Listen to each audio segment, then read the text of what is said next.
ایک ہے نماز ہم پڑھ لیتے ہیں، آپ نے سارا پڑھ لیا، سارا تعدیل ارکان بھی کر لی، لیکن اگر آپ کا اللہ کے ساتھ ڈائریکٹ کمیونین اور ڈائریکٹ کمیونیکیشن قائم نہیں ہوا تو نماز، جس کو کہ کہا گیا کہ الصلاۃ معراج المومنین، جو قرب حضور کو حاصل ہوا معراج میں، وہ ایک بندہ مومن دنیا میں رہتے ہوئے حاصل کر سکتا ہے نماز، اگر اس کی روح جو ہے واقعتاً ہمکناد ہو رہی ہو۔ الحمدللہ رب العالمین الرحمن الرحیم مالک یوم الدین اہدنا الصراط المستقیم ایاک نعبد و اگر ہم واقعتاً ایسے کہہ رہے ہو کہ ہمیں احساس ہو کہ ہم اللہ کے حضور میں حاضر ہیں اور عرض کروائی سجدہ کریں، تو حدیث میں آتا ہے کہ ایسے محسوس ہو کہ گویا کہ میں نے اپنا سر اللہ کے تلموں میں رکھ دیا۔ یہ ہے نماز۔ اب جو گفتگو ہو رہی ہے یہ ہم کلامی ہے، الصلاۃ معراج المومنین، اہل ایمان کے حق میں یہ نماز جو ہے یہ معراج کے درجے، لیکن یہ نماز کیسے نصیب ہوگی اگر روح سوئی ہوئی ہے، دبی ہوئی ہے، پسی ہوئی ہے، مزمحل ہے یا مردہ ہے؟ یہ نماز کیسے حاصل ہو؟ چاہے آپ پانچوں وقت کی نماز پڑھ رہے ہو، چاہے آپ نے ہیبٹ بنا لیا ہو نماز کو، چاہے کچھ بھی ہو گیا ہو، لیکن یہ کہ جب تک وہ روح بیدار نہ ہو، جب تک ہم کلامی نہ ہو، افلاک سے آتا ہے نالوں کا جواب آخر، اٹھتے ہیں حجاب آخر، کرتے ہیں خطاب آخر، جب تک یہ نہ ہو، جیسے کہ میں ایک حدیث قدسی انشاءاللہ آج سناؤں گا سورہ فاتحہ کے ضمن میں، کہ اللہ تعالیٰ کے سامنے جب کھڑا ہو کر انسان جب کہتا انی وجہت وجہی للذی فطر السماوات والارض حنیفا، دائیں بائیں سے بالکل اپنا تعلق کاٹ کر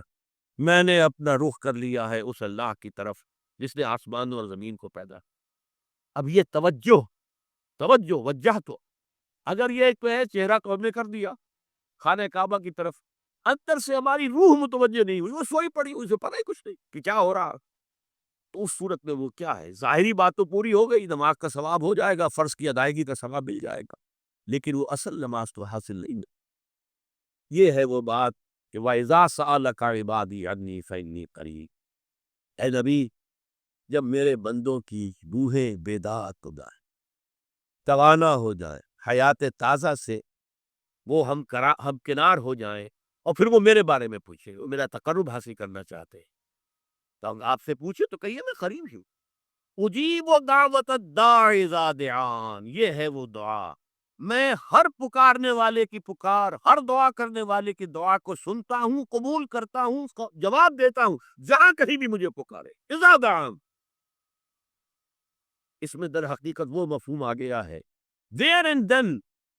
wherever، آپ اپنے گھر میں ہو کر پکارے اللہ کو، آپ بستر پر لیٹے ہوئے پکارے اللہ کا، الذین یذکرون اللہ قیاما وقعودا وعلی جنوبہم، ہاں ٹھیک ہے، بعض مقامات بعض اوقات قبول دعا کے لیے زیادہ سازگار ہے، حرم میں جا کر دعا مانگی جائے، اور منا میں عرفات میں خاص طور پر، جبل رحمت پر خاص طور پر، ملتزم جو ہے کعبے کا اس پر خاص طور پر، وہ ایام بھی ہے خاص، لیکن یہ نہیں ہے کہ بقیہ دنوں میں آپ کے اور اللہ کے درمیان کو بڑا فاصلہ ہے۔ یہ سارا دنیا میں مشرکانہ نظاموں نے تصور پیدا کیا، اللہ تو دور ہے دور ہے دور ہے دور ہے، پاک ہے پاک ہے پاک، تم ناپاک ہو ناپاک ہو ناپاک ہو، اور تم تو بڑی پستی میں پڑے ہو، تم اللہ سے براہ راست ہم کلام نہیں ہو سکتے، کوئی درمیانی چاہیے، کوئی لنکس چاہیے، کوئی پجاری ہوگا، کوئی پروہت ہوگا، کوئی پنڈت ہوگا، کوئی پیر ہوگا، کوئی پادری ہوگا، کوئی پوپ ہوگا، اس کے ذریعے سے تم اللہ سے ہم کلام ہو، خود نہیں۔ اور جب ذریعے بیچ میں آ گئے تو ان کی مٹھی گرم کرو،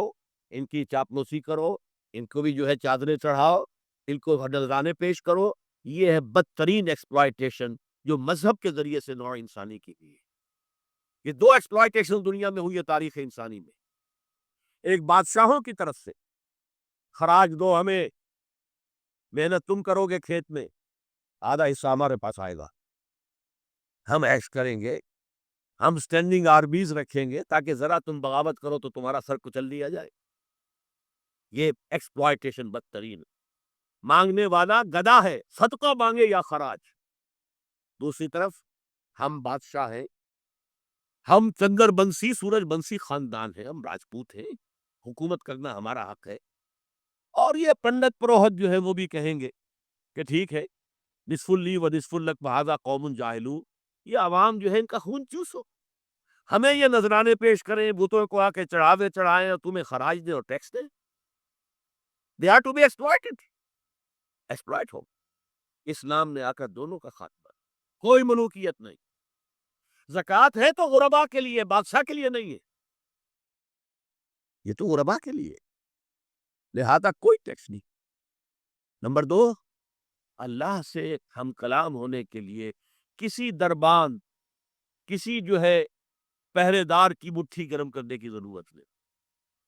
جب چاہو ہم کلام ہو جاؤ. دل کے آئینے میں ہے تصویر یار، جب ذرا گردن جھکائی دیکھ لی.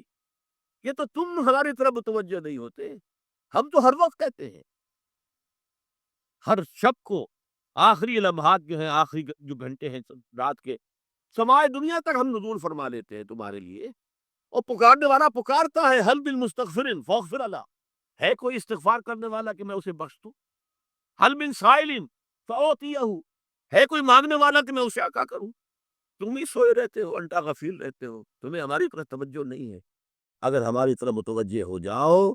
تو جیسے کہ اقبال نے کہا کہ میرے لیے یہ دربان جو ہے، پیران کلیسا کو کلیسا سے اٹھا دو.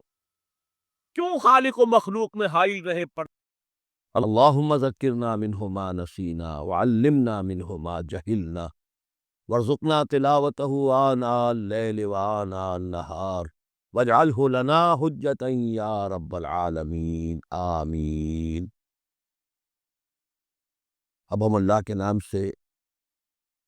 قرآن حکیم میں مکی اور مدنی صورتوں کا جو دوسرا گروپ ہے، اس کی مدنی صورتوں کے جوڑے کا مطالعہ شروع کر رہے ہیں. مکیات اس دوسرے گروپ میں 2 ہیں،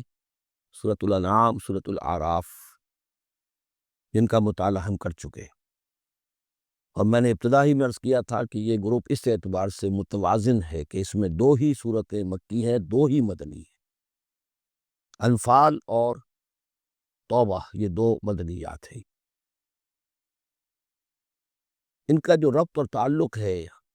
اس گروپ کی مکی صورتوں کے ساتھ، پہلے تو اس کو سمجھ لیجئے. ہم دیکھ چکے ہیں سورہ انعام اور اعراف میں کہ ان میں اتمام حجت ہوا ہے بنو اسماعیل پر یا مشرکین عرب پر. اس اتمام حجت کے بعد اللہ کا جو ہمیشہ سے ضابطہ اور قاعدہ رہا ہے، قانون رہا ہے کہ کسی رسول کے بھیجے جانے کے بعد اور اس کی جانب سے اتمام حجت کے کیے جانے کے بعد بھی اگر کوئی قوم کفر پر اڑی رہے بحیثیت مجموعی، تو اس پر عذاب الہی آتا ہے، عذاب اس کی سال. اگرچہ یہ عذاب مختلف شکلوں میں آیا. کہیں کسی قوم کو ان کے اپنے ہی علاقوں میں سیلاب بھیج کر اور غرق کر دیا گیا، جیسے حضرت نوح علیہ السلام. کہیں کوئی بہت تیز آندھی بھیجی اور اس کے نتیجے میں جیسے کہ قوم عاد کے اوپر عذاب آیا. کہیں زلزلہ آیا، کہیں آسمان سے پتھراؤ ہوا جیسے کہ عمورہ اور سدوم کی بستیوں پر ہوا. کہیں جیسا کہ آپ کو معلوم ہے کہ آل فرعون کو ان کے محلوں سے اور گھروں سے نکال کر لا کر اور سمندر میں غرق کر دیا. تو قریش پر جو عذاب آیا ہے اللہ تعالیٰ کا، وہ اپنی نوعیت میں منفرد ہے. چونکہ حضور خود قرشی تھے، بنی اسماعیل میں سے تھے، اور آپ نے اتمام حجت کر دیا ان پر 13 برس تک، 12 برس تک دعوت دے کر. تو اب گویا کہ وہ عذاب الہی کے مستحق ہو گئے تھے. لیکن یہ عذاب الہی جو ہے قریش پر جو آیا ہے وہ بالاقساط آیا ہے. اس کی قسط اول ہے کہ جو غزوہ بدر میں ان تک پہنچی. انہیں مکے سے نکالا گیا جیسے کہ آل فرعون کو ان کے محلات سے نکالا گیا اور لا کر سمندر میں غرق کیا گیا. وہ مکہ دارالحرم تھا، وہ تو جگہ تھی حرم، لہذا وہاں سے انہیں نکالا گیا. اور میدان بدر میں پہلی قسط عذاب الہی کی انہیں وصول کرنی پڑی. ان کے 70 سردار کھیت رہے اور معجزانہ طریقے پر کھیت رہے. اس میں کوئی شک نہیں کہ جیسے عذاب الہی پہلے قوموں پر آتے تھے، اسی طرح کا معاملہ یہ ہوا ہے کہ تقریباً نہتے 313 میں سے صرف 8 افراد کے پاس تلواریں تھیں اور ادھر سے 1000 پوری طرح کی کانٹے سے لیس ہو کر آئے تھے. تو اللہ کی خصوصی مدد تھی کہ جس سے یہ عذاب آیا ہے اصل میں قریش کے اوپر. اور تقریباً تمام بڑے بڑے نامور سردار جو ہے وہی میدان میں کھیت رہے. 70 ان کے قیدی ہو گئے. ابھی زخمی کتنے ہوئے ہوں گے انہیں بھی آپ ذہن میں رکھیے تو یہ عذاب کی پہلی قسط تھی جو غزوہ بدر میں آئی ہے، اور پھر عذاب کا آخری مرحلہ آیا ہے سن 9 ہجری میں، جب مشرکین عرب کو آخری الٹیمیٹم دے دیا گیا کہ اب بس چند مہینے کی تمہیں مہلت دی جا رہی ہے، اس کے اندر اندر یا ایمان لے آؤ اور یا تمہیں تہہ تیغ کر دیا جائے گا۔ فَإِذَا انسَلَخَ الْأَشْهُرُ الْحُرُمُ فَاقْتُلُوا الْمُشْرِكِينَ حَيْثُ وَجَدتُّمُوهُمْ۔ اب یہ انتہائی اسے کہ توہین اور تذلیل کے ساتھ چیلنج تھا۔ یہ دوسری بات ہے کہ وہ سب لوگ ایمان لے آئے اور یہ قتل عام کی نوبت نہیں آئی، لیکن یہ کہ یہ آخری قسط تھی۔ وہ آخری قسط جو ہے سورہ توبہ میں بیان ہوئی ہے، اور عذاب کی پہلی قسط جو ہے وہ سورہ انفال میں ہے۔ ان دونوں صورتوں کو جمع کر دیا گیا تاکہ انعام اور اعراف میں بنو اسماعیل پر یا مشرکین عرب پر اتمام حجت، اور انفال اور توبہ میں ان پر جو عذاب الہی نازل ہوا اس کی تفصیل۔ تو یہ تو ہے معنوی ربط اس گروپ کی مکی اور مدنی صورتوں کے مابین۔ باقی جو یہ سورہ انفال ہے اس کے بارے میں نوٹ کر لیجئے کہ غزوہ بدر کے فوراً بعد متصلاً بعد نازل ہوئی ہے، گویا کہ سورہ آل عمران جو ہم پڑھ چکے ہیں اس سے پہلے ہے اس کا نزول، اس کے اکثر و بیشتر حصے سے پہلے نازل ہوئی ہے۔ تو یہ زمانی ترتیب جو ہے اگر یہ ذہن میں نہ رہے تو پھر اس سے کافی خلجان پیدا ہو جاتا ہے۔ اس کا جو پس منظر ہے وہ یہ غزوہ بدر کا معاملہ سمجھنا بہت ضروری ہے۔ دیکھیے یہاں تفصیل کا موقع تو ہے نہیں، میں نے سیرت النبی علیہ صاحب صلاۃ والسلام سے منہج انقلاب نبوی کے جو مختلف سٹیپس ہیں کہ اس میں کن کن مراحل سے ہو کر آپ نے دین کے غلبے کا جو فرض منصبی آپ کے حوالے کیا گیا تھا اس کی تکمیل فرمائی۔ تو اس میں یوں سمجھیے کہ ایک مرحلہ تھا جو مکے میں طے ہو گیا، وہ اصل میں 4 مرحلے تھے: دعوت، تنظیم، تربیت اور صبر محض۔ وہاں ہاتھ اٹھانے کی اجازت نہیں تھی۔ ہم پڑھ آئے ہیں، سورہ نساء میں آ چکا ہے کہ اس وقت حکم تھا کفو ایدیکم، اپنے ہاتھ بندھے رکھو، تمہارے چاہے ٹکڑے اڑا دیے جائیں، تمہیں زندہ جلا دیا جائے، تم کوئی انتقامی کارروائی تو دور کی رہی، مدافعانہ کارروائی بھی نہیں کرو گے۔ No raising of hands even in self defence. یہ 4 مراحل تھے جو چلتے رہے تاں آ کے ایک طرف تو اب حضور کے پاس جانثاروں کی ایک جماعت تیار ہو گئی جو سرد و گرم چشیدہ تھے، ہر طرح کے حالات میں سے گزر چکے تھے، سختیاں جھیل چکے تھے، قربانیاں دے چکے تھے، ان کے اخلاص مع اللہ میں کسی شک و شبے کی گنجائش نہیں تھی، ان کے دل جو ہے خالص ہو چکے تھے اللہ کے لیے۔ اور دوسری طرف یہ کہ اللہ تعالیٰ نے ایک دار الہجرت کا انتظام کر دیا، کھڑکی کھول دی مدینے کی طرف، ہجرت کا اہتمام ہو گیا تاکہ اہل ایمان کو وہاں سے نکال کر اور مدینے میں لے آیا جائے۔ اب یہاں سے اقدام ہو، اسی لیے ہجرت فرض کر دی گئی کہ اب تمام مسلمان یہاں آ جائیں۔ ظاہر بات ہے کہ ہجرت جو ہے وہ فلائٹ نہیں تھی، وہ کوئی فرار نہیں تھا، بھاگ کر جان بچانا نہیں تھا۔ مغربی مورخین تو اسی نام سے اس کو یاد کرتے ہیں۔ وہ تو اصل میں یہ تھا کہ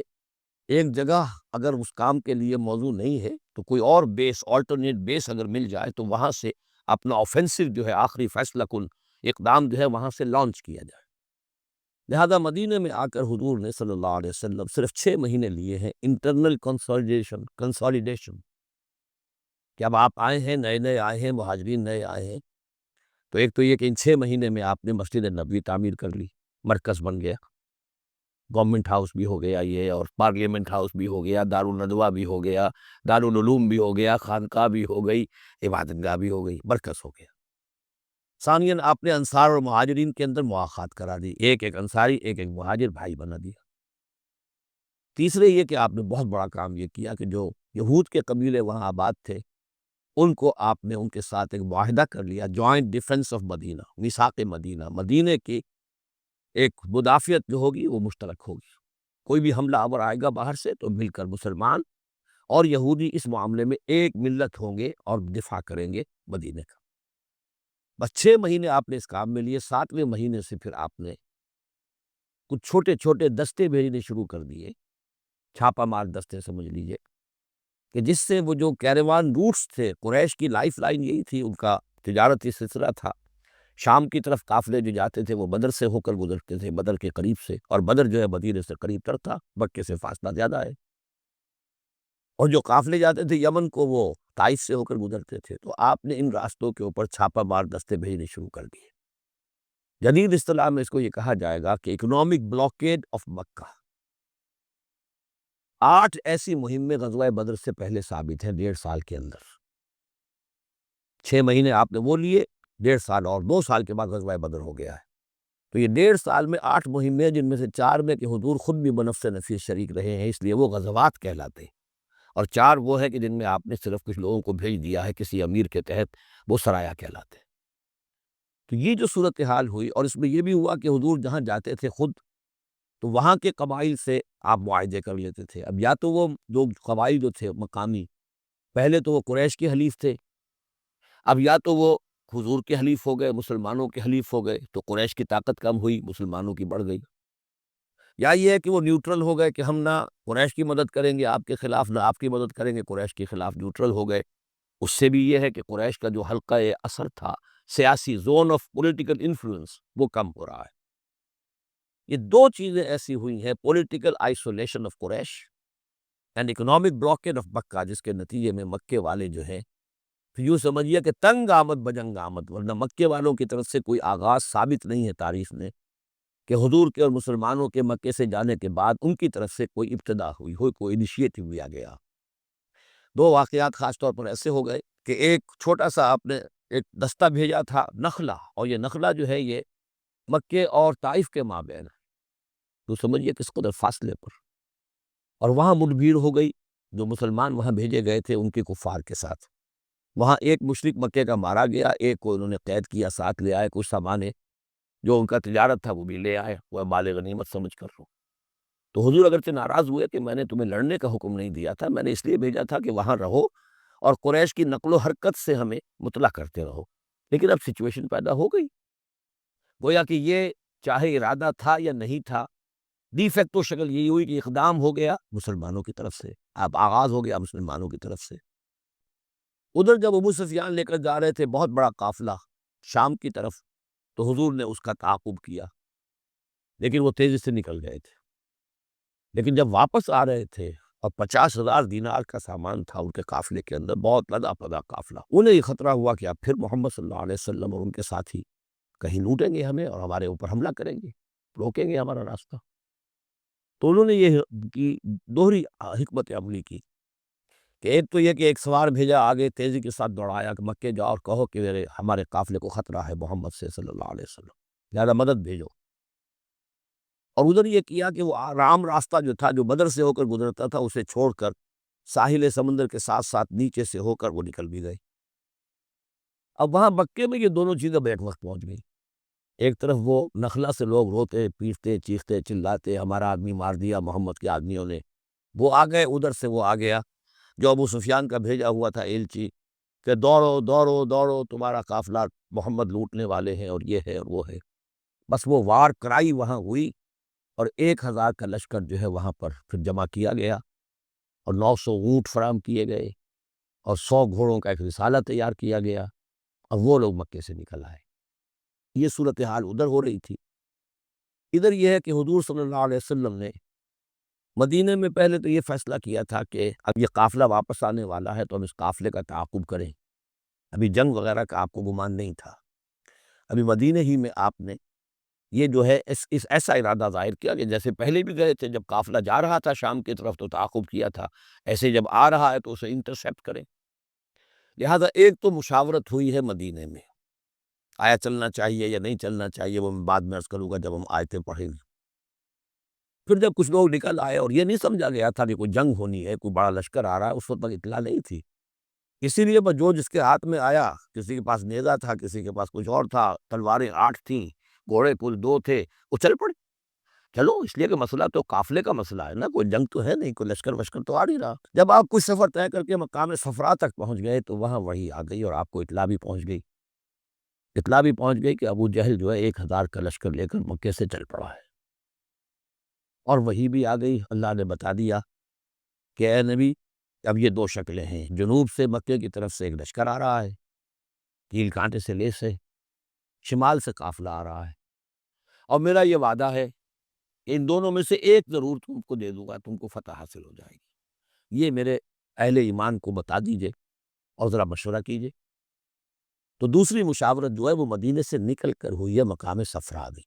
یہ اصل میں جو چیزیں اگر سامنے نہ ہو تو پھر یہ بہت خلجان ہوتا ہے، اور اکثر لوگوں کو، مترجمین کو اور مفسرین کو بہت خلجان رہا ہے ان آیات کے سمجھنے میں۔ اور اس کے علاوہ جو ایک خلجان رہا ہے وہ یہ رہا ہے کہ ایک دور ہم پر ایسا گزرا ہے انگریز کے حکومت کے زمانے میں، اور خاص طور پر جب نئی نئی مغربی سائنس اور مغربی تہذیب کا ہم پر حملہ ہوا ہے، تو چونکہ مغرب کے لوگوں نے یہ کہا کہ یہ اسلام تو تلوار سے پھیلا، بوئے خوں آتی ہے اس قوم کے افسانوں سے، تو ہمارے ہاں کچھ مخلص لوگ تھے، نیک لوگ تھے، جو چاہتے تھے کہ اسلام کو اور حضور صلی اللہ علیہ وسلم کی سیرت کو بچائیں، اس کی دفاع کریں۔ انہوں نے کہا نہیں نہیں، اسلام تلوار سے نہیں پھیلا، حضور نے تو جو جنگیں کی تھی وہ صرف مدافعانہ تھیں، ان کے اوپر جنگ ٹھوس دی گئی تھی، اور آپ نے کوئی اقدام نہیں کیا۔ اور ان میں سب سے بڑا کام کیا ہے ہندوستان میں مولانا علامہ شبلی نعمانی رحمۃ اللہ علیہ نے، میں ان کا نام ادب سے لوں گا اس لیے کہ سر سید احمد کے زیر اثر تھے، اور وہ جو جدید جو ابھی آیا تھا، جو مغربی افکار و خیالات اور تہذیب اور تمدن اور ویلیوز اور نظریات کا جو ریلا آیا تھا، اس کا مقابلہ کرنا آسان کام نہیں تھا۔ تو یہ اپولوجیٹک انداز اختیار کیا ہے شبلی نعمانی نے، اور اس میں یہ ہے کہ وہ جو ابتدائی جو 8 جو غزوات اور سرایا ہیں جو بدر سے پہلے ہوئے، انہیں بالکل تقریباً نظر انداز کر دیا ہے، تاکہ یہ ثابت نہ ہو کہ انیشیٹو حضور کی طرف سے ہوا ہے۔ یہ چیز جو ہے میں سمجھتا ہوں کہ ایک خاص دور کا تقاضا تھی، وہ دور کا گزر چکا۔ اب اسلام کا یہ فکر کہ اسلام ایک مکمل دین ہے، یہ اپنا غلبہ چاہتا ہے، اور حضور کو بھیجا گیا تھا اس لیے کہ دین کو غالب کرے، اور دین کو غالب کرنے کی جد و جہد ایک انقلابی جد و جہد ہے۔ اس انقلابی جد و جہد میں جہاں پہلا مرحلہ یہی ہوتا ہے کہ پیسو ریزسٹنس ہو، اور پہلے تیاری کی جائے، دعوت، تنظیم، تربیت اور صبر محض کے ذریعے سے ایک قوت فراہم کی جائے، پھر دوسرا مرحلہ آتا ہے باطل کے ساتھ ٹکرانا پڑتا ہے، اور اس میں آگے بڑھ کر ٹکر مول لینی پڑتی ہے۔ یہ نہیں ہے کہ انتظار ہی کرتے رہیں، یعنی یہ جس کو ہم کہتے ہیں کو ایگزسٹنس، پیسفل کو ایگزسٹنس، حق و باطل کے درمیان نہیں ہو سکتی۔ حق کیسے تسلیم کر سکتا ہے کہ باطل بھی موجود رہے؟ ہاں، حق میں جان نہیں ہے، اہل حق جو ہے بے جان ہے، مردہ ہے، تو مجبوری ہے، لیکن اگر اہل حق میں جان ہو تو وہ کیسے برداشت کریں گے کہ باطل جو ہے اس کا غلبہ رہے؟ ہاں، باطل جو ہے وہ نیچا ہو کر رہے، اگر وہ مغلوبیت کی شکل اختیار کر لے تو ٹھیک ہے، لیکن یہ کہ باطل کا غلبہ ہو اور اہل ایمان میں جان بھی ہو،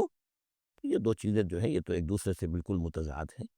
جیسے حضرت ابوبکر نے فرمایا تھا ایبدل الدین وانا حی، کیا دین میں ترمیم کی جائے گی جبکہ ابھی میں زندہ ہوں؟ میرے جیتے جی دین کے اندر ترمیم یہ ممکن نہیں۔ تو وہی بندہ مومن کی شان ہونی چاہیے۔ تو اصل حقائق الحمدللہ بہت اچھی طریقے سے واضح ہو چکے ہیں۔ بہرحال اتنا پس منظر جو ہے جان لیجئے، اور ایک خاص اسلوب جو ہے اس سورہ مبارکہ کا، اگرچہ یہ تقریباً ایک خطبہ ہے،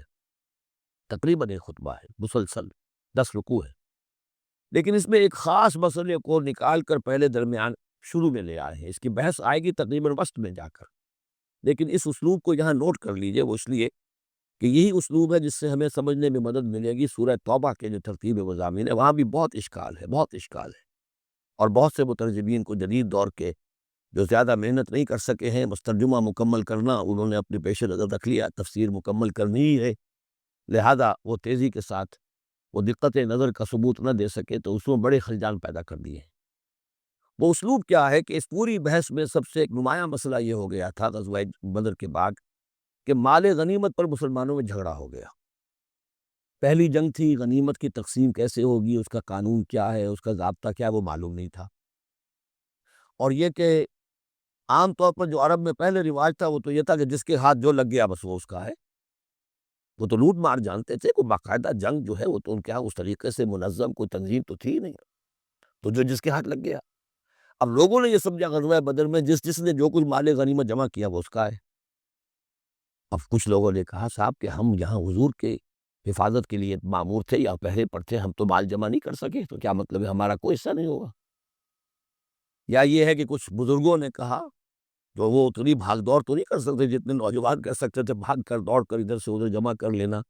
لیکن یہ کہ ان کی حیثیت ہوتی ہے، وجاہت ہوتی ہے، تو ایک جھگڑا پیدا ہو گیا کہ یہ کس طریقے سے تقسیم ہو، کس کا کتنا حق ہے۔ تو اس جھگڑے کا ذکر کر کے سورت شروع کی ہے لیکن اس کے اوپر کوئی بات یہاں نہیں کی، بلکہ کیٹیگوریکل بات کی ہے کہ جڑ کاٹ دی اس کی، لیکن اس پر جو اصل حکم ہے وہ بعد میں آئے گا وسط صورت میں۔ مال غنیمت کے لیے یہاں لفظ آیا انفال، یسألونک عن الانفال، اے نبی یہ آپ سے انفال کے بارے میں پوچھ رہا ہے۔ انفال جمع ہے نفل کی، نفل کہتے ہیں کسی اضافی شے کو، جیسے نماز فرض ہے،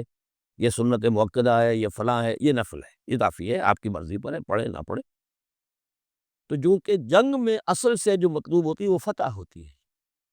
مال غنیمت تو ایک اضافی شے، بونس ہے جو مل گیا، ورنہ اصل شے جو ہے وہ مال غنیمت جو ہے پیش نظر جنگ میں نہیں ہوتی۔ لوٹ مار میں اصل شے جو ہے وہ لوٹ مار کا مال ہوتا ہے، لیکن جب جنگ ہوتی ہے تو جنگ میں تو اصل چیز جو مقصود ہے وہ فتح ہے۔ تو اس حوالے سے مال غنیمت کو انفال کے لفظ سے تعبیر کیا گیا، یسألونک عن الانفال، اے نبی یہ آپ سے پوچھ رہے ہیں مال غنیمت کے بارے میں، قل الانفال للہ والرسول، پہلے تو جڑ کاٹ دی مسئلے، کہہ دیں کہ یہ الفال کل کے کل اللہ اور اس کے رسول کے ہیں، تم میں سے کسی کا کوئی حق ہے ہی نہیں، لاؤ سب جمع کرنا۔ یہ فتح جو ہے تمہارے ہاتھوں نہیں آئی ہے، یہ اللہ کی خصوصی مدد سے آئی ہے، لہذا کسی کا کوئی حق نہیں۔ زیرو لیول پر لا کر پھر ان کو سنبھالنا آسان تھا، کہ جب معلوم ہو کہ سب کچھ ہاتھ سے دے کر، تو پھر تو ظاہر بات ہے کہ آدمی جو ہے جب ساری جاتی دیکھیے تو آدھی دیجیے بانٹ والی بات ہے، پھر وہ کم کے اوپر بھی راضی ہو گئے۔ لیکن پہلا مسئلہ یہی تھا، قل الانفال للہ والرسول واتقوا اللہ، اللہ کا تقوی اختیار کرو، واصلحوا ذات بینکم، اور اپنے آپس کے معاملات کو درست کرو، واطیعوا اللہ ورسولہ، اور اللہ اس کے رسول کی اطاعت کرو، ان کنتم مؤمنین، اگر تم مومن ہو۔ گویا کہ جڑ ہی کاٹ دے، کسی کا کوئی حق اس میں ہے ہی نہیں، یہ سب اللہ اس کے رسول کے لیے، یعنی اسلامی ریاست کے لیے۔ اب یہاں جو آگے آیات آ رہی ہیں بڑی اہم ہے، بندہ مومن کی شخصیت کا جو حیولہ ہے اور بندہ مومن کی جو تعریف ہے، جامع ترین اور مختصر ترین الفاظ میں یہ آئی ہے سورہ حجرات میں۔ اس کے دو حصے ہیں، ایک تو ہے بندہ مسلم، مسلمان کے لیے تو 5 چیزیں ہیں، کلمہ شہادت، نماز، روزہ، حج، زکوٰۃ، لیکن حقیقی مومن کے لیے اس میں 2 اضافی چیزیں شامل کرنی پڑیں گی۔ وہ کیا ہے؟ دلی یقین اور عملی جہاد۔ بندہ مومن کی شخصیت کے اندر یہ 2 رخ اور ہونے چاہیے۔ جو صرف مسلمان ہے، کلمہ شہادت، نماز، روزہ، حج، زکوٰۃ، بنی الاسلام علی 5، شہادت اللہ الہ الا اللہ وان محمد رسول اللہ واقام الصلاۃ وایتاء الزکوٰۃ وصوم رمضان وحج البیت۔ لیکن مومن انما المؤمنون الذین آمنوا باللہ ورسولہ ثم لم یرتابوا، یقین والا ایمان، دل میں ایمان، وجاہدوا باموالہم وانفسہم فی سبیل اللہ، اور جہاد کریں اپنی جان اور مال کے ساتھ اللہ کی راہ میں۔ اب یہاں یوں سمجھیے کہ سورہ حجرات کی اس آیت نمبر 15 میں جو ڈیفینیشن آئی ہے، جیسے پرکار ہوتی ہے، پرکار کو کھول دیا، ایک حصے کی کیفیات کو یہاں اس سورہ انفال کے شروع میں لے آئے ہیں،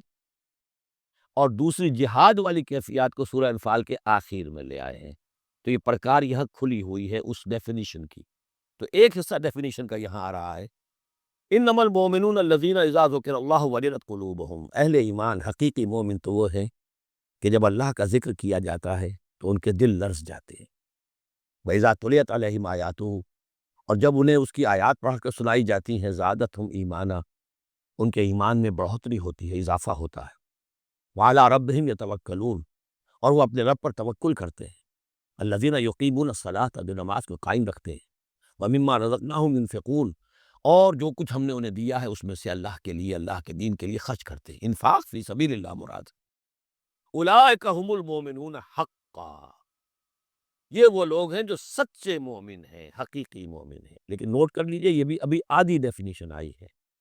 اس سورہ مبارکہ کے آخر میں آئے گی، اور وہاں جا کے پھر یہی الفاظ آئیں گے۔ یہ آیت نمبر 74 ہے،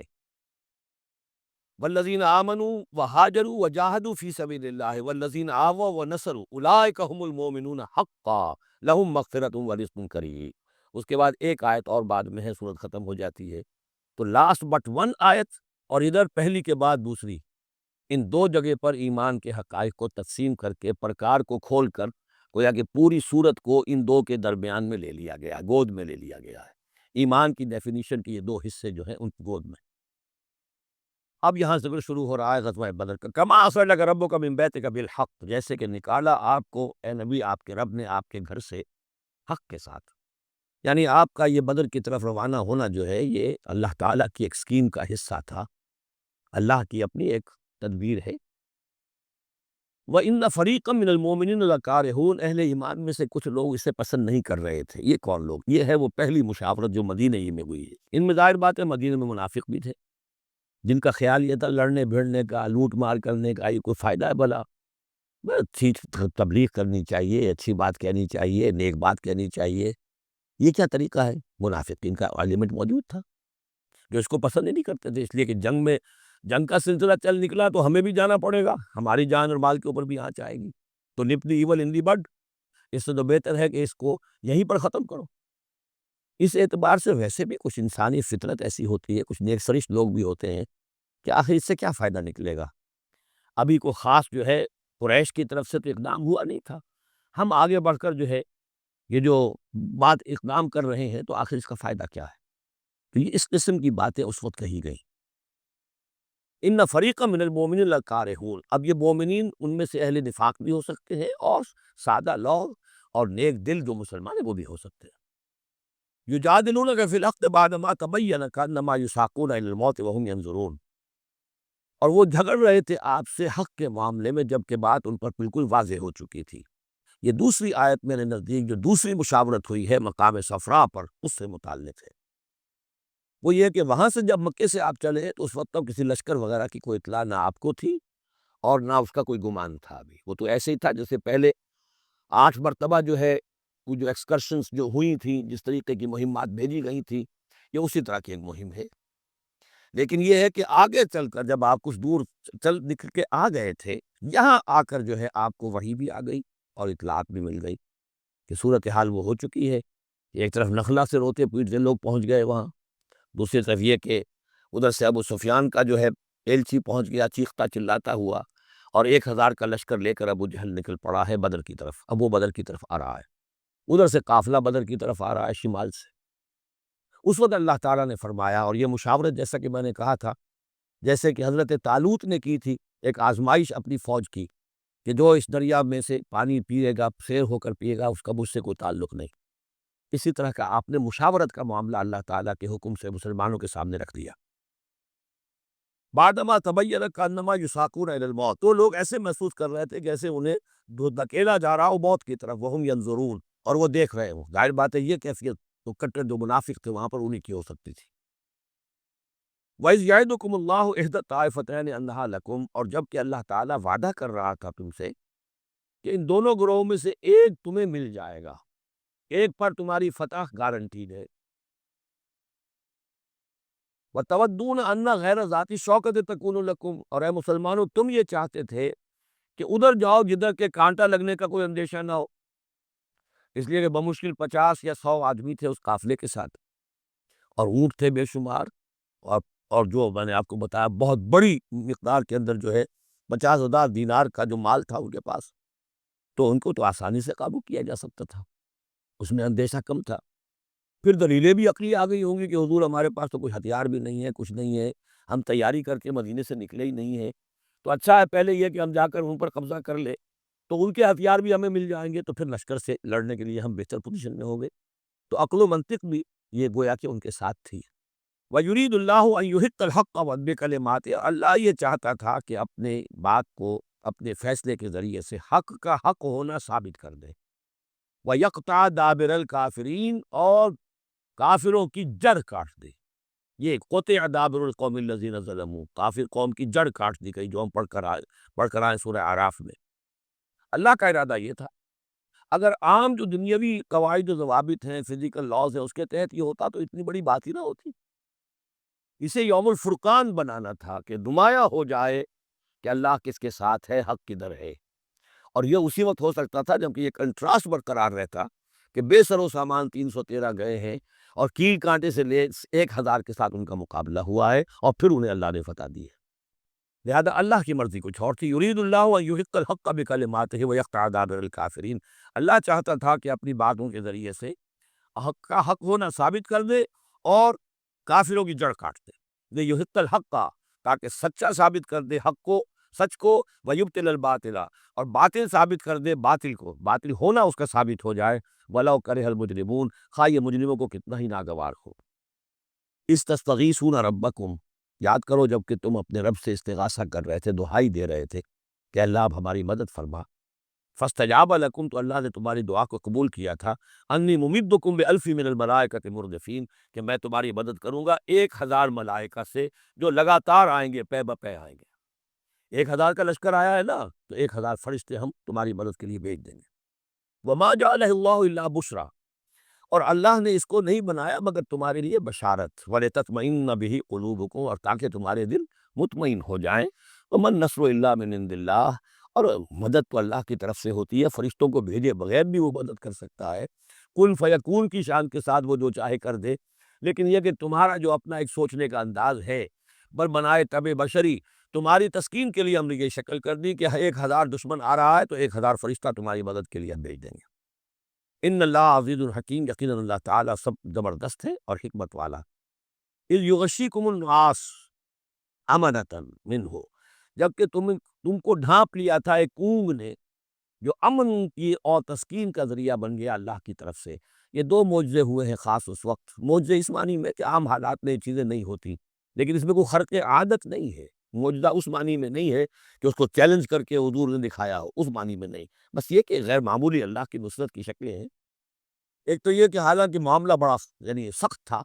لیکن رات کو جا کے پڑاؤ پر مسلمان سوئے اطمینان سے، بڑی عمدگی سے نیند آئی، دل میں وہ دغدغہ نہیں تھا، اللہ پر اطمینان تھا، اللہ کے لیے نکلے تھے، لہذا ان کو وہ بے چینی اور تشویش اور کل کیا ہو جائے گا، رہیں گے کہ نہیں رہیں گے، زندگی ہوگی موت، کچھ نہیں، نیند آئی انہیں، اطمینان سے سوئے، صبح کو اٹھے تو وہ گویا کہ چاقو چوبند تھے۔ نمبر 2 یہ ینزل علیکم من السماء ماء، اور جب کہ اتارا اس نے تم پر آسمان سے پانی، بارش ہو گئی، اس سے یہ ہوا لیطہرکم، تاکہ تمہیں پاک کرے، جنہیں غسل کی حاجت تھی غسل کر لیا، وَیُذْہِبَ عَنکُمُ الرِّجْسَ الشیطان، اور دور کر دے تم سے شیطان کی نجاست کو، وَلِیَرْبِطَ عَلیٰ قُلُوبِکُم، اور یہ کہ تاکہ تمہارے دلوں کے اندر بھی، بارش کے بعد جو فضا ہوتی ہے اس سے طبیعت کے اندر بھی ایک اطمینان اور سکون پیدا ہوتا ہے۔ ورنہ واقعہ یہ ہے کہ جہاں پر آ کر قریش پہلے ڈیرہ ڈال چکے تھے، پانی پر ان کا قبضہ تھا، اب یہاں پانی نہیں تھا، بارش ہوئی تو وہ نشیبی جگہ میں انہوں نے ایک اپنا حوض بھی جمع کر لیا، پانی بھی جو ہے وہ ان کے پاس فراہم ہو گیا۔ وَيُثَبِّتَ بِهِ الْأَقْدَامَ، اور پانی جب برسا تو مٹی دب گئی، مٹی کے جمنے کی وجہ سے پاؤں بھی دب گئے، وہ جگہ جو تھی وہاں پر جو ہے اہل ایمان جو مجاہدین تھے ان کے پاؤں قدم جمنے کی صورت پیدا ہو گئی۔ اِذْ یُوحِی رَبُّکَ إِلَى الْمَلَائِکَةِ، اور جب یاد کرو، گمان کرو، تصور کرو، جب کہ آپ کا رب وحی کر رہا تھا فرشتوں کو، انی معکم، وہ جو 1000 فرشتہ اللہ نے بھیجا، انی معکم، میں تمہارے ساتھ ہوں، فثبتوا الذین آمنوا، تو جاؤ اور اہل ایمان کے قدموں کو جما دو، اہل ایمان کے دلوں کو جما دو۔ سألقی فی قلوب الذین کفروا الرعب، عن قریب میں ان کافروں کے دلوں میں رعب ڈال دوں گا، ان پر دہشت طاری ہو جائے گی۔ فاضربوا فوق الاعناق، پھر مارنا ان کی گردنوں کے اوپر جیسے چاہے، واضربوا منہم کل بنان، اور مارنا ان کی ایک ایک پور پر۔ یعنی یہ کہ جب کسی شخص پر کوئی شخص دہشت زدہ ہو جائے تو اس کے اندر قوت مدافعت نہیں رہتی، پھر گویا کہ وہ جو بھی حملہ آور ہے اس کے رحم و کرم پر ہے، جدھر سے چاہے چوٹ لگائے، جدھر سے چاہے مارے۔ ذالک بانہم شاقوا اللہ ورسولہ، اور یہ سزا ان کو اس لیے دی جائے گی کہ انہوں نے مخالفت کی، ضدم ضدہ کی، دشمنی کی اللہ کی اور اس کے رسول کی۔ ومن یشاقق اللہ ورسولہ فإن اللہ شدید العقاب، اور جو اللہ اور اس کے رسول کا دشمن ہو جائے اور اس سے ضدم ضدہ کرے تو اللہ تعالیٰ بھی سزا دینے میں بہت سخت ہے۔ ذالکم فذوقوہ، دیکھو اب یہ قریش سے خطاب ہے، ذالکم فذوقوہ، دیکھو یہ آگے پہلی قسط وصول کرو، چکھ لو اس کو۔ وَأَنَّ لِلْكَافِرِينَ عَذَابَ النَّارِ، اور ابھی جو تمہارے یہ کھیت رہے ہیں ان کی سزا یہی ختم نہیں ہو گئی ہے، ان کے لیے جہنم کا عذاب ہے۔ یا ایھا الذین آمنوا اذا لقیتم الذین کفروا زحفا، اہل ایمان جب تمہارا مقابلہ ہو جائے کافروں سے میدان جنگ میں،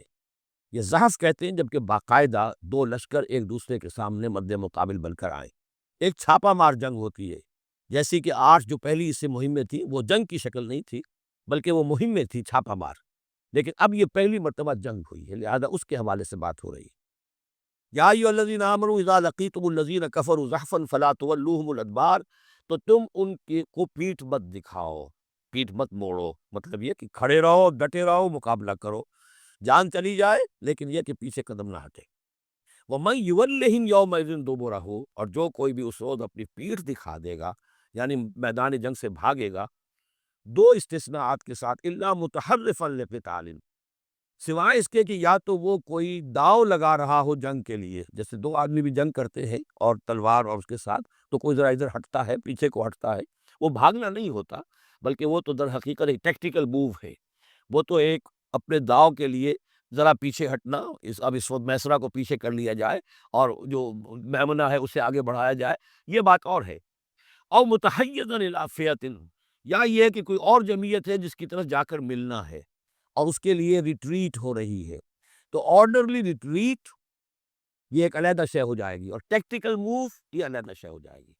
تو آرڈرلی ریٹریٹ اور ٹیکٹیکل موو، ان دو کے سوا اگر کوئی بھگدڑ کے اندر کوئی جال بچا کر بھاگا، فقط باء بغضب من اللہ، تو اس نے تو اللہ کا غضب جو ہے وہ کما لیا، ومأواہ جہنم، اس کا ٹھکانہ جہنم ہوگا، وبئس المصیر، اور وہ بہت ہی برا ٹھکانہ ہے۔ اب یہاں وہ بات آ گئی، فلم تقتلوہم، اے مسلمانوں تم نے انہیں قتل نہیں کیا، ولکن اللہ قتلہ، اللہ نے انہیں قتل کیا۔ ویسے تو یہ کہ فاعل حقیقی اللہ ہے، ہم جو کام بھی کرتے ہیں اور جس شے کے اندر بھی کوئی تاثیر ہے وہ اللہ ہی کی وجہ سے، لا فاعل فی الحقیقت ولا مؤثر الا اللہ، عام حالات میں بھی یہ، لیکن یہ خاص حالات تھے جن میں اللہ تعالیٰ کی خصوصی مدد آئی ہے۔ فلم تقتلوہ ولکن اللہ قتلہ، وما رمیت اذ رمیت ولکن اللہ رما، اور اے نبی آپ نے بھی جو کنکریوں کی مٹھی بھر کر پھینکی تھی، آپ نے کنکریاں لی اپنی مٹھی میں اور پھینکا کفار کے لشکر کی طرف، شاہت الوجوہ، چہرے جو ہے بگڑ جائیں، تو یہ پتہ نہیں کہاں تک اللہ نے ان کنکریوں کو پہنچایا ہے۔ تو فرمایا، اور آپ نے جب وہ کنکریوں کی مٹھی پھینکی تھی، ما رمیت اذ رمیت، آپ نے نہیں پھینکی تھی، ولکن اللہ رما، یہ تو اللہ تعالیٰ نے پھینکی تھی۔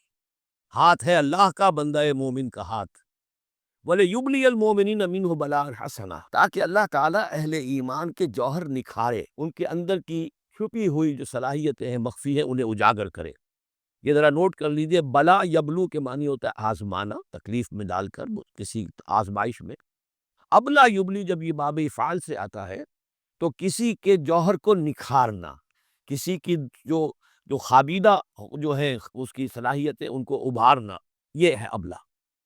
لیبلی المؤمنین منہ بلاء حسنا، تاکہ اللہ تعالیٰ خوب اہل ایمان کے اوپر ان کے جو ہے جوہر نکھارے۔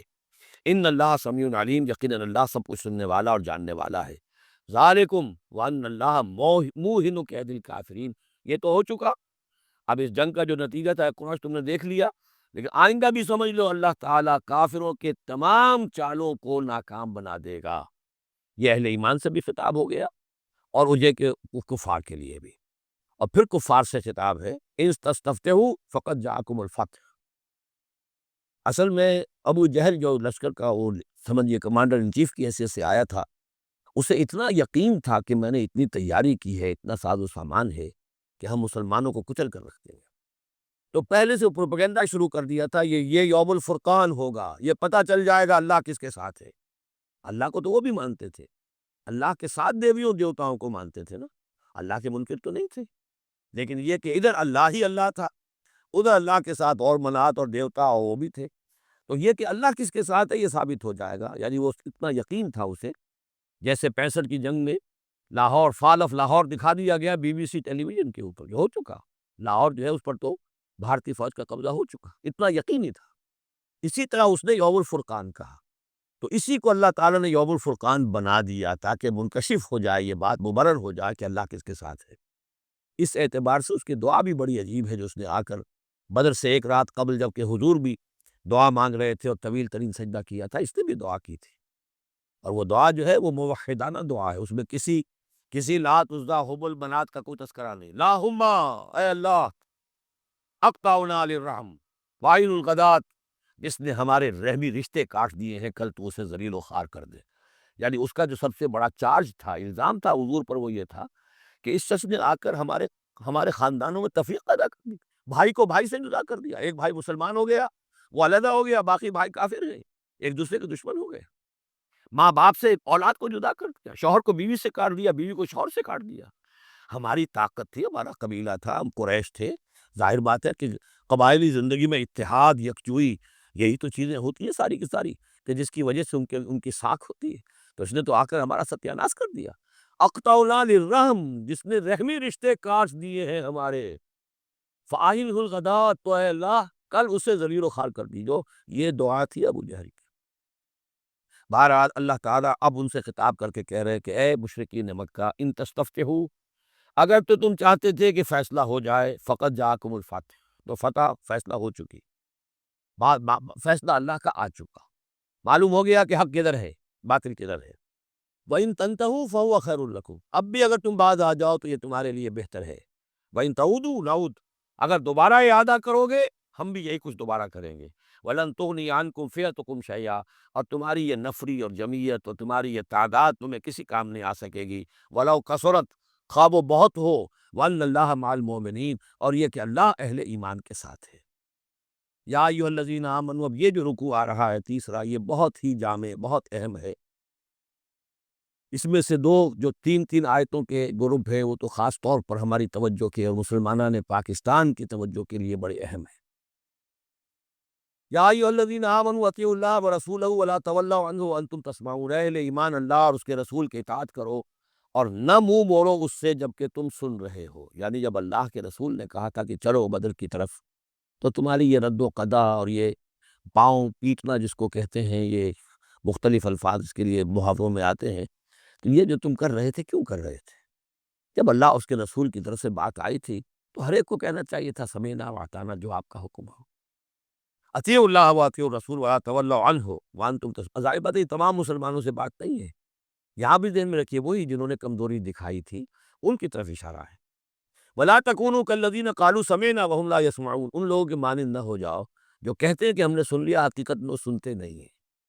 یعنی دل اڑا ہوا ہے، طبیعت جو ہے وہ یکسو ہے ہی نہیں، تو کیا سننا ہے؟ سنا انسنا ہو گیا۔ ان شر الدواب عند اللہ الصم البکم الذین لا یعقلون، یقیناً تمام چوپایوں میں بدترین اللہ کے نزدیک یہی لوگ ہیں جو بہرے ہیں، گونگے ہیں اور عقل سے کام نہیں لیتے۔ اب یہ منافقین ہی کی طرف اشارہ ہو رہا ہے۔ وَلَوْ عَلِمَ اللَّهُ فِيهِمْ خَيْرًا، اگر اللہ تعالیٰ کے علم میں ہوتا کہ ان میں کوئی خیر ہے، لَأَسْمَعَهُمْ، اللہ انہیں سنا دیتا۔ وَلَوْ أَسْمَعَهُمْ، اگر اللہ انہیں سنا دیتا، لَتَوَلَّوْا، پھر بھی پیٹ موڑ جاتے، وَهُمْ مُعْرِضُونَ، وہ ہیں ہی اعراض کرنے والے۔ یہ گویا کہ چند آیات ہیں کہ جس میں خاص طور پر جو لوگ اس وقت ریلیکٹنٹ تھے، جو بھی کسی طریقے سے اس میں جھجک رہے تھے، ان کے لیے تنبیہ۔ اب تین آیات آ رہی ہیں۔ یا ایھا الذین آمنوا استجیبوا للہ وللرسول اذا دعاکم لما یحییکم، اے اہل ایمان لبیک کہا کرو اللہ کی پکار پر، اور خاص طور پر رسول کی پکار پر جب کہ وہ تمہیں پکارے اس شے کے لیے جس سے تمہیں زندگی ملے گی۔ تم جنگ میں جانے کو سمجھ رہے ہو کہ موت کا دروازہ ہے، یہ تو اصل زندگی کا دروازہ ہے۔ وَلَا تَقُولُوا لِمَن يُقْتَلُ فِي سَبِيلِ اللَّهِ أَمْوَاتٌ بَلْ أَحْيَاءٌ وَلَٰكِن لَا تَشْعُرُونَ، تو یہ تو در حقیقت اللہ اور اس کے رسول جس چیز کی طرف تمہیں بلا رہے ہیں، حقیقی زندگی یہ ہے، روحانی زندگی یہ ہے، معنوی زندگی یہ ہے۔ یہ حیوانوں کی طرح جینا جو ہے یہ کوئی زندگی نہیں ہے، یہ تو در حقیقت اولئک کالانعام بل هم اضل، جو سورہ اعراف میں ہم پڑھ چکے ہیں، یہ حیوانوں کا سا زندگی گزارنا ہے۔ استجیبوا للہ وللرسول اذا دعاکم لما یحییکم واعلموا ان اللہ یحول بین المرء وقلبہ، اور جان لو اللہ تعالیٰ بندے اور اس کے دل کے درمیان حائل بھی ہو جایا کرتا ہے۔ یعنی اگر اللہ کی رسول کی پکار سنی اور انسنی کر دی، پھر سنی انسنی کر دی، پھر اللہ تعالیٰ پردہ بن جائے گا، اب سننے نہیں دے گا، معذور ہو جاؤ گے سننے سے۔ یہی وہ بات ہے جس کو کہیں کہتے ہیں ختم اللہ علی قلوبہم وعلی سمعہم، ان کے دلوں پر اللہ نے مہر کر دی ہے، ان کی سماعت پر، اور ہم پڑھ چکے ہیں سورہ انعام میں وَنُقَلِّبُ أَفْئِدَتَهُمْ وَأَبْصَارَهُمْ كَمَا لَمْ يُؤْمِنُوا بِهِ أَوَّلَ مرہ، پہلی مرتبہ اگر نہیں کرو گے قبول تو پھر یہ ہے کہ تمہارے دل الٹ دیے جائیں گے، تمہاری نگاہیں الٹ دی جائیں گی۔ تو اس لیے بہت ہی ڈرنے کی بات ہے جو بھی مطالبہ دین کا سامنے آئے اور ایک دفعہ دل گواہ دے دے کہ ہاں ہے بات ٹھیک ہے، پھر اگر کنی کترائے گا انسان تو یہیں سے سزا نقد شروع ہو جائے گی، پھر وہ صلاحیت سلب ہو جائے گی، پھر اللہ حائل ہو جائے، یعنی قانون خداوندی، سنت خداوندی حائل ہو جائے گی، پھر آپ کے دل پر مہر لگے گی، آپ کے کانوں کے پر مہر لگے گی، آپ کی آنکھوں پر پردے پڑ جائیں۔ یا ایھا الذین آمنوا استجیبوا للہ وللرسول اذا دعاکم لما یحییکم واعلموا ان اللہ یحول بین المرء وقلبہ وانہ الیہ تحشرون، اور یہ کہ بالآخر تو تمہیں سب کو اسی کی طرف جمع کیا جانا ہے۔ واتقوا فتنة لا تصیبن الذین ظلموا منکم خاصہ، اور ڈرو اس سزا سے، اس عذاب سے کہ جب آئے گا تو تم میں سے صرف گنہگاروں ہی کو اپنی لپیٹ میں نہیں لے گا۔ اس کا میں کل حوالہ دے چکا ہوں۔ بے گناہ بھی اس میں اگر اپنا فرض ادا نہیں کر رہے، فرض ادا نہ کرنا جرم ہے، خود وہ خود گناہ ہے۔ تم اگر دین کے لیے سرفروشی نہیں کر رہے تو یہ بھی تو گناہ ہے۔ ہاں ٹھیک ہے، میں نے یہ شراب نہیں پی، میں نے یہ نہیں کیا، میں نے سور نہیں کھایا، میں نے فلاں نہیں کیا، میں نے نمازیں پڑھی، ٹھیک ہے سب کچھ کیا، لیکن سوال یہ ہے کہ جو دین کا فرض تھا، دین کی نصرت تھی، اللہ کی اور اس کے دین کے لیے تن من دھن لگانا تھا، وہ نہیں کیا، وہ میں تو جرم ہے۔ تو وَاعْلَمُوا، اور جان لو، ان اللہ یحول بین المرء وقلبہ وانہ الیہ تحشرون واتقوا فتنة لا تصیبن الذین ظلموا منکم خاصۃ واعلموا ان اللہ شدید العقاب، اور جان لو کہ اللہ سزا دینے میں بہت سخت ہے۔ وَاذْكُرُوا، یہ ہے خاص پاکستانی مسلمانوں کے لیے آیت، اور یاد کرو اذ انتم قلیل، جب تم تھوڑی تعداد میں تھے، جیسے ہم بھی اقلیت کی کا خوف تھا ہمیں کہ ہم ہندوؤں کے مقابلے میں اقلیت ہیں، مستضعفون فی الارض، جنہیں زمین میں دبا لیا گیا تھا، تخافون ان یتخطفکم الناس، تمہیں اندیشہ یہ تھا کہ لوگ تمہیں اچک لے جائیں گے، اکثریت جو ہے وہ تمہیں ایکسپلائٹ کرے گی، معاشی اعتبار سے، سماجی اعتبار سے، لسانی اعتبار سے، مذہبی اعتبار سے۔ فآواکم، تو اللہ نے تمہیں پناہ کی جگہ دے دی، وَأَيَّدَكُم بِنَصْرِهِ، اور تمہاری مدد کی ہے، خاص تائید کی ہے اپنی خاص نصرت سے، وَرَزَقَكُم مِّنَ الطَّيِّبَاتِ، اور تمہیں بہترین پاکیزہ رزق عطا کیا ہے، لعلکم تشکرون، تاکہ تم شکر کرو۔ یا ایھا الذین آمنوا لا تخونوا اللہ والرسول، اے اہل ایمان مت خیانت کرو اللہ سے اور اس کے رسول سے۔ ایمان کا دم بھرنا اور پھر اس کے دین کو، اللہ کے دین کو مغلوب دیکھ کر بھی اپنے دھندے، اپنے کاروبار، اپنی جائیداد، اپنی ملازمت، اپنا پروفیشن، اسی چکر میں لگے رہنا، اس سے بڑی خیانت کیا ہوگی؟ بے وفائی ہے، غداری ہے، خیانت۔ لا تخونوا اللہ والرسول، اللہ اور اس کے رسول کے ساتھ خیانت نہ کرو، وتخونوا اماناتکم وانتم تعلمون، اور نہ ہی اپنی آپس کی امانتوں میں خیانت کرو۔ سب سے بڑی خیانت تو اللہ کے ساتھ خیانت ہے، سب سے بڑی وہ امانت جو اللہ نے اپنی روح تم میں پھونکی ہے، اس کا حق اگر تم ادا نہیں کر رہے ہو تو سب سے بڑی خیانت یہ ہے، جس کو کہ فرمایا گیا ہے سورہ احزاب میں، ہم نے آسمانوں پر، زمین پر، پہاڑوں پر پیش کی، ان عرضنا الامانۃ علی السماوات والارض والجبال فابین ان یحملنها واشفقن منها وحملها الانسان۔ تو بہت بڑی بڑی امانتیں تمہارے پاس ہیں، دین کی امانت ہے، قرآن کی امانت ہے، شریعت کی امانت ہے، یہ سب امانتیں محمد رسول اللہ کی۔ وَاعْلَمُوا أَنَّمَا أَمْوَالُكُمْ وَأَوْلَادُكُمْ فِتْنَةٌ، اور جان لو تمہاری اولاد اور تمہارے اموال تمہارے لیے فتنہ ہے، یہی روکتے ہیں، یہی دو بیڑیاں ہیں جو پاؤں میں پڑی رہتی ہیں، مال اور اولاد۔ اولاد کو اعلیٰ سے اعلیٰ تعلیم دلانی ہے، اس کے لیے بڑی بڑی فیسیں دینی پڑتی ہیں، اس کے لیے ظاہر بات ہے کہ اپنا ایک ایک قطرہ جو ہے پسینے کا اور خون کا لگائیں گے تو کہیں جا کر وہ ساری چیزیں فراہم ہوگی۔ آدمی کھپ گیا اسی کے اندر، اولاد کے لیے یا مال کے لیے، پھر کہاں سے وقت لائیں دین کے لیے اور دین کی لیے نصرت کے لیے؟ کہاں کوئی رمق جسم کے اندر باقی رہ جاتی ہے؟ جان لو کہ تمہارے اموال اور تمہاری اولاد تمہارے لیے فتنہ ہے۔ فتنہ کہتے ہیں جس پر کسی کو پرکھا جائے، کسوٹی جس کے اوپر پرکھا جا رہا۔ وَأَنَّ اللَّهَ عِندَهُ أَجْرٌ عَظِيمٌ، اور یقیناً اللہ ہی کے پاس ہے بڑا اجر۔ یا ایھا الذین آمنوا ان تتقوا اللہ یجعل لکم فرقانا، اے اہل ایمان اگر تم اللہ کے تقوی پر برقرار رہو گے، تمہارے لیے فرقان، ایک کے بعد دوسری فرقان آتی رہے گی۔ پہلا فرقان تو یہ آ گیا، یہ فتح جو تمہیں دی گئی ہے۔ وَيُكَفِّرْ عَنْكُمْ سَيِّئَاتِكُمْ، اور یہ کہ تمہارے سے تمہاری جو کمزوریاں ہیں، برائیاں ہیں، وہ اللہ تعالیٰ دور کر دے گا۔ وَيَغْفِرْ لَكُمْ، اور بخش دے گا۔ وَاللَّهُ ذُو الْفَضْلِ الْعَظِيمِ، اللہ بڑے فضل والا ہے۔ وَإِذْ يَمْكُرُ بِكَ الَّذِينَ كَفَرُوا، اب یہ ہجرت سے پہلے جو صورتحال تھی مکے میں کہ قریش کے سردار بیٹھتے تھے دارالندوا میں، کیا کریں اب ہم محمد صلی اللہ علیہ وسلم کو قتل کر دیں، سازشیں ہوتی تھیں، اور اسی طریقے سے انہیں قید کر دیں، کہیں یہاں سے نکلنے پہ مجبور کر دیں، تو وہ جو سازشیں ان کی ہوتی تھیں اور مشورے ہوتے تھے ان کا ذکر ہے۔ اور جب یاد کیجئے جب کہ وہ لوگ جو کافر ہوئے، یہ کافر لوگ آپ کے بارے میں مشورے کرتے تھے، چالیں چلتے تھے، اسکیمیں بناتے تھے، سازشیں کرتے تھے، لیسبتو کا، نمبر ایک تو یہ کہ آپ کو کہیں قید کر دیں، اور یقتلو کا، یا قتل کر دیں، اور یخرجو کا، یا آپ کو اپنی بستی سے کہیں نکال دیں۔ وَيَمْكُرُونَ وَيَمْكُرُ اللَّهُ، وہ بھی چالیں چل رہے تھے، ان کی بھی اسکیمز تھی اور اللہ کی اپنی اسکیم تھی۔ واللہ خیر الماکرین، اور ظاہر بات ہے کہ اللہ تعالیٰ بہترین ہے پلاننگ کرنے والا، اور بہترین ہے تدبیر فرمانے والا۔ وَإِذَا تُتْلَىٰ عَلَيْهِمْ آيَاتُنَا قَالُوا قَدْ سَمِعْنَا لَوْ نَشَاءُ لَقُلْنَا مِثْلَ هَٰذَا، اور جب انہیں ہماری آیات پڑھ کے سنائی جاتی ہے تو وہ کہتے ہیں ٹھیک ہے، بہت سن لی ہم نے یہ آیات، آپ بہت محمد آپ نے سنا لیا، کوئی ایسی بات بھی نہیں ہے، ہم چاہیں گے تو ایسا ہی کلام ہم بھی کہہ لیں گے۔ جرت نہیں کی کسی نے کہ آئے کہ یہ کلام میں نے موضوع کیا ہے اور یہ قرآن کے برابر ہے، تو کوئی کمیشن بٹھا لیجئے، کوئی سازش بنا لیجئے کہ دو طے کریں، یہ جرت نہیں ہوئی۔ لیکن یہ کہہ دینے میں تو کوئی بات نہیں تھی، زبان کون پکڑے گا؟ لو نشاء لقلنا مثل ھذا، اگر ہم چاہیں گے تو ہم بھی ایسے کہہ دیں گے، کوئی ایسی بڑی بات نہیں ہے۔ یہ نضر بن حارث تھا کہ جس کی طرف یہ الفاظ منقول ہے تاریخ اور سیرت میں۔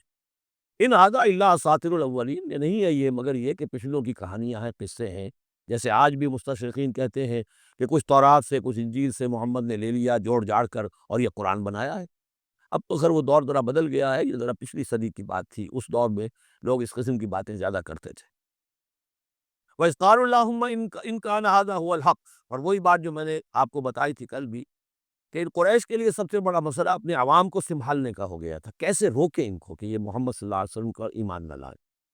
اس کے لیے جو اور تدبیریں وہ کرتے تھے اسی کی طرح کی ایک تدبیر کا ذکر آ رہا ہے۔ مجمع عام میں کھڑے ہو کر دعائیں مانگ رہے کہ اے اللہ، اگر یہ جو کچھ محمد کہہ رہے ہیں اگر یہ حق ہے اور تیرے پاس سے آیا ہے یہ قرآن، فامطر علینا حجارۃ من السماء وَإِذْ قَالُوا اللَّهُمَّ إِنْ كَانَ هَذَا هُوَ الْحَقُّ مِنْ عِنْدِكَ،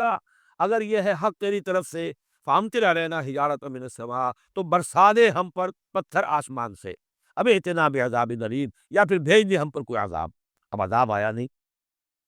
دیکھ لو، اس کا مطلب یہ کہ یہ محمد جھوٹے ہیں صلی اللہ علیہ وسلم۔ ہم نے تو کہہ دیا، اللہ کو پکار کر کہہ دیا ہے، ہو سکتا ہے کبھی کعبے کے پردے پر پکڑ کر کہا ہو اسی طریقے سے، تاکہ پورا یقین ہو جائے، کسی درجے میں بھی ہمارے عوام کے اندر کوئی وسوسہ کوئی دغدغہ باقی نہ رہے۔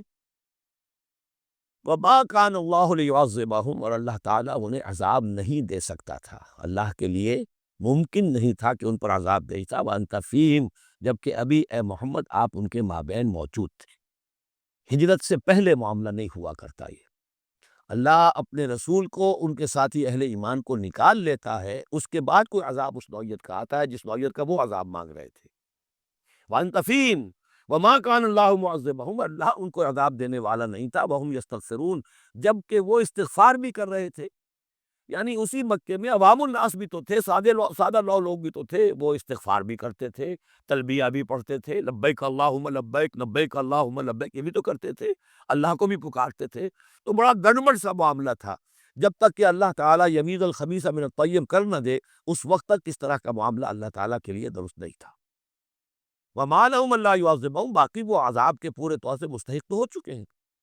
اور کیا ہے کون سی رکاوٹ ہے ان کے لیے؟ مَا لَهُمْ أَلَّا يُعَذِّبَهُمُ اللَّهُ، کہ اللہ تعالیٰ ان کو عذاب نہ دے، وَهُمْ يَصُدُّونَ عَنِ الْمَسْجِدِ الْحَرَامِ، جبکہ وہ روک رہے ہیں مسجد حرام سے لوگوں کو، وَمَا كَانُوا أَوْلِيَاءَهُ، اور حقیقت میں یہ اس کے متولی نہیں ہے، یہ اس کے مختار نہیں ہے، یہ اس کے ساتھی نہیں ہے۔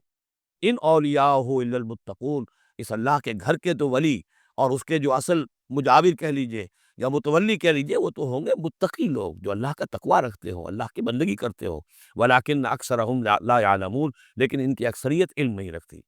وما كان صلاتهم عند البیت، اور انہوں نے جو نماز کا حلیہ بگاڑا ہے، نہیں ہے ان کی نماز بیت اللہ کے پاس الا مقام و تصدیہ، سیٹیاں بجاتے ہیں، تالیاں پیٹتے ہیں، یہ ان کی نماز رہ گئی۔ طواف کرتے تھے تو اس میں سب سے اونچا طواف تھا برہنہ طواف، اور نماز جو تھی ان کی وہ یہ تھی، سیٹیاں بجاتے ہوئے۔ جیسے کہ آپ کو معلوم ہے کہ بعض علاقوں میں مسجدوں کے اندر جب وہ میلاد کی محفلیں ہوتی ہیں تو اس کے اندر ڈھول اور ڈمک کا، یہ میں نے سنا ہے کہ خاص طور پر افریقہ کے بعض ممالک میں کام ہوتا ہے۔ یہ اللہ کا شکر ہے اس حد تک کم سے کم یہ کہ بر عظیم پاک و ہند کے اندر جو بھی صورت ہوئی ہے وہ یہ مسجد کے اندر یہ خرافات نہیں ہوئی ہے، باقی باہر ہو رہی ہے جو بھی ہو رہی ہے۔ تو انہوں نے نماز کی بھی شکل یہ بنا دی تھی۔ فذوقوا العذاب بما کنتم تکفرون، تو اب چکھو مزہ عذاب کا اپنے کفر کے پاداش میں۔ ان الذین کفروا ينفقون اموالهم لیصدوا عن سبیل اللہ، ظاہر بات ہے یہ لشکر آیا تھا تو اس کے لیے بھی تو لاؤ لشکر تیار کرنا پڑا تھا نا، ساز و سامان، 900 اونٹ، اس لیے 1000 آدمیوں کے لیے راشن بھی چاہیے تھا، مکے سے چل کے مدینے تک آنا ہے، جنگ میں رہنا ہے، تو یہ 10 اونٹ روزانہ جو ہے ذبح ہو رہے تھے اس فوج کے لیے۔ تو یہ سارا جو انفاق کیا ہے کچھ لوگوں نے کیا ہے نا، جو باطل کے لیے انفاق کر رہے تھے، شیطان کے لیے، وہ حزب الشیطان جو ہے، آخر وہ بھی تو مجاہد تھے، وہ مجاہد تھے فی سبیل الشیطان، فی سبیل الشرک۔ تو جو خرچ کر رہے ہیں اپنے مال لیصدوا عن سبیل اللہ، تاکہ لوگوں کو روک سکیں اللہ کے راستے سے، فسینفقونھا، وہ اور بھی خرچ کریں گے، ابھی انہیں اور بڑے لشکر تیار کرنے پڑیں گے، ثم تکون علیہم حسرۃ، پھر یہ سب ان کے لیے ایک حسرت بن جائے گی۔ سب کچھ مال بھی ہم نے لگا دیا، ساری جانیں ہم نے گنوا دی، کچھ نہ ہوا، محمد کا بال بیکا نہ کر سکے صلی اللہ علیہ وسلم، اللہ کا دین تو جاء الحق وزهق الباطل ان الباطل کان زہوقا، ایک وقت آئے گا کہ اللہ کا دین جو ہے غالب ہو جائے گا۔ ثم یغلبون، پھر وہ مغلوب ہو کر رہیں گے، والذین کفروا الی جہنم یحشرون، اور جو ان میں سے کافر ہوں گے، جو اس وقت ایمان لے آئیں گے، اللہ تعالیٰ ان کو معاف فرما دے گا، اور جو کفر پر اڑے رہیں گے وہ جہنم کی طرف گھیر کر لے جائے جائیں گے۔ لیمیز اللہ الخبیث من الطیب، یہ بات جو ہے سورہ آل عمران میں بھی آئی، تاکہ اللہ تعالیٰ پاک کو ناپاک سے علیحدہ کر دے، ممیز کر دے۔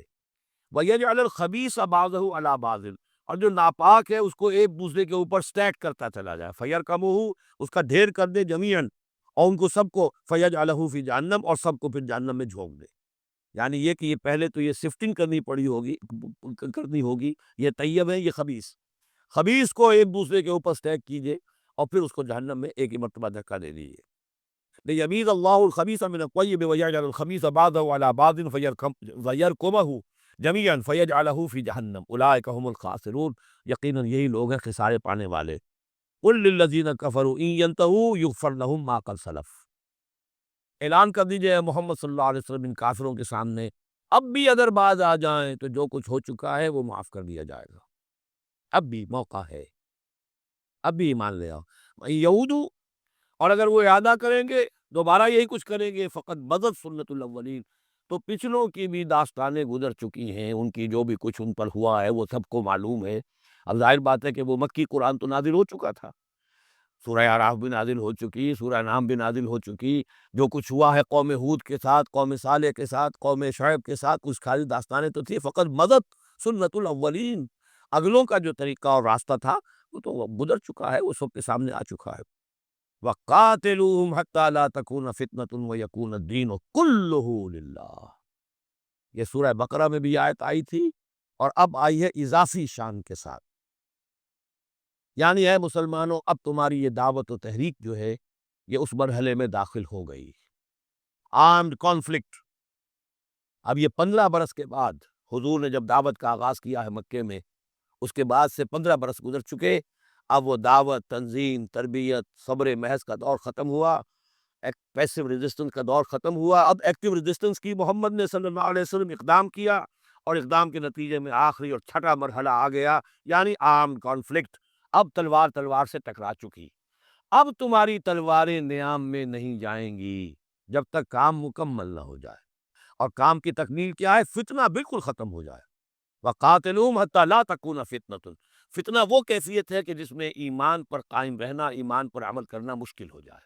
جب باطل کا غلبہ ہے تو ایک بندہ مومن کے لیے ایمان پر پوری طریقے سے کاربند ہونا مشکل ہے، لہذا اس صورتحال کو ختم کرو، یعنی اب دین کا غلبہ ہو جائے، حتی لا تکون فتنۃ ویکون الدین کلہ للہ، دین بھی جزوی نہیں، کل کا کل دین اللہ ہی کے تابع آ جائے۔ فإن انتہوا فإن اللہ بما یعملون بصیر، پھر اگر وہ باز آ جائے تو جو کچھ وہ کر رہے ہیں اللہ اسے دیکھ رہا ہے۔ وإن تولوا، اور اگر پیٹھ موڑ لیں، وَاعْلَمُوا، تو اے مسلمانوں تم یہ جان لو، ان اللہ مولاکم، اللہ تمہارا مولا ہے، تمہارا ولی ہے، ساتھی ہے، مددگار ہے، پشت پناہ ہے۔ نعم المولا و نعم النصیر، کیا ہی اچھا ہے وہ حمایتی، اور کیا ہی خوب ہے وہ مددگار۔ بارک اللہ